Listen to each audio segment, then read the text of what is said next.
पालक बनवण्याचे ना वेगवेगळे प्रकार आहेत आणि अर्ध्यांना ना पालक वेगवेगळ्या पद्धतीने सुद्धा आवडते. एकेकांना भाजी आवडते, एकेकांना भजी आवडते, एकेकांना डाळ आवडते, एकेकांना भाजी आवडतच नाही. असं प्रत्येकांच्या आवडीनिवडी असतात आणि अर्ध्यांना ना पालक अजिबात आवडत नाही.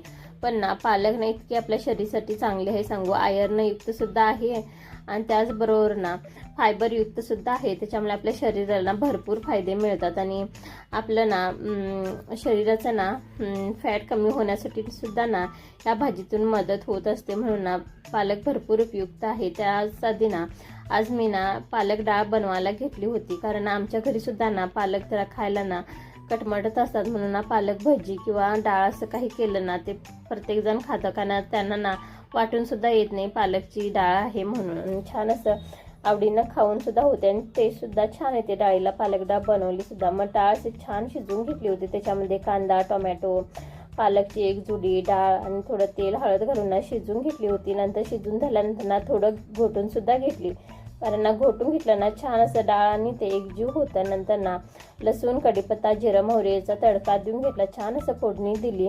कडक फोडणी दिल्यानंतर ना स्वाद सुद्धा छान येतो. मग त्याच्यामध्ये तिखट, मीठ सगळं चवीपुरताना घालून घेतलं. थोडा वेळ उकळी आली, नंतर ना थोडी कोथिंबीर सुद्धा टाकून घेतलं. आणि कालच्या रविवारच्या बाजारमध्ये ना एक आंबा आणला होता, कारण ना जोपर्यंत आंबे भेटतात बाजारमध्ये येतात ना तोपर्यंत खाऊन घेणं खरंच आपले एक आवड वेगळीच असते. मग त्याच्यासाठी आंबा एक आणला होता. त्याच्यानं छान असं फ्रेश लोणचं सुद्धा घालून घेतलं.